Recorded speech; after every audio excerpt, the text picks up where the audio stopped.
Hoy es un día histórico para la autosuficiencia eléctrica mexicana.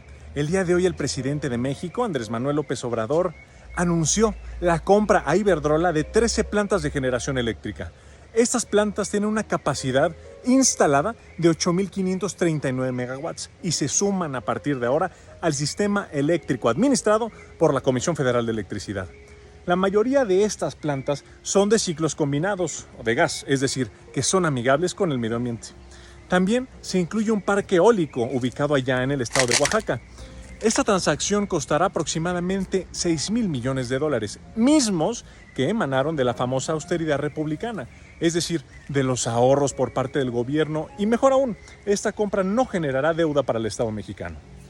La Comisión Federal de Electricidad pasa de producir del 39% al 55.5% de toda la energía eléctrica que se consume en nuestro país. Iberdrola, por su parte, se deshace de casi el 80% de los activos que tiene nuestro México. Esto en la práctica es una segunda gran nacionalización del sector eléctrico del país.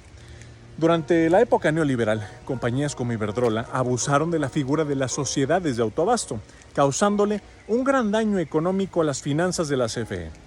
Si esta situación hubiese continuado para finales de este sexenio, la Comisión Federal de Electricidad ya habría quebrado y con ello nuestro país estaría a merced de los intereses de las grandes corporaciones extranjeras.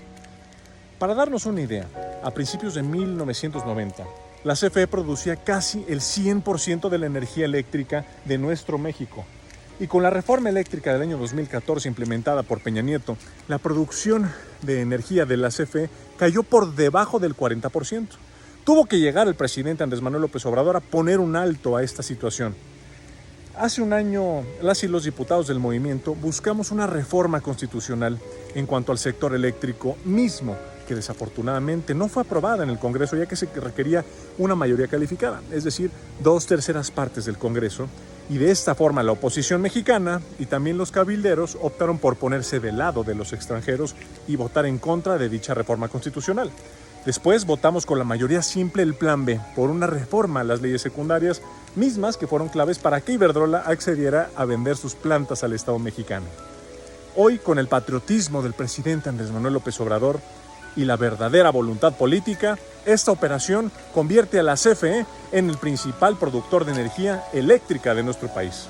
Hoy nuestro México nuevamente recupera su soberanía eléctrica. Este sector es clave para el desarrollo nacional y también para nuestra soberanía. Mantener la rectoría del sector eléctrico nacional es fundamental para proteger a los menos favorecidos de un alza indiscriminada en las tarifas eléctricas. La energía eléctrica es vida. Sin ella no podemos hacer absolutamente nada y por ello es un sector estratégico de la economía nacional que se debe proteger.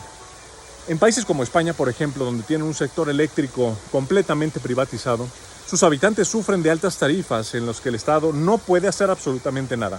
Allá en España la gente se tiene que despertar a las 4 de la mañana y poner la lavadora porque les cobran en función de la hora en que consumen la energía eléctrica, imagínense. Eso mismo hubiera pasado en nuestro país si nunca hubiésemos sacado del poder a los gobiernos neoliberales. Por último, debemos de recordar una vez más las palabras de Adolfo López Mateos, aquel presidente que nacionalizó la industria eléctrica en 1960 para llevarle servicio a todas las clases sociales y también a las partes más recónditas de nuestro México.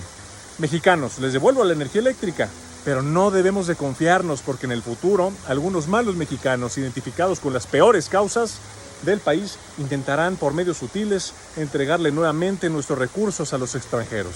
Cierro cita.